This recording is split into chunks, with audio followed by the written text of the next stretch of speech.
Good evening mga kasangkayan.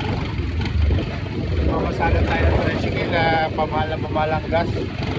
Dapat ngayon pamasahe pag medyo malaki, per kilo na po yung mamasahe. Pag maliit, yun ang minimum. Dahil tumataas na po, sobra yung gasolina. Yun na lang magawa ng natin.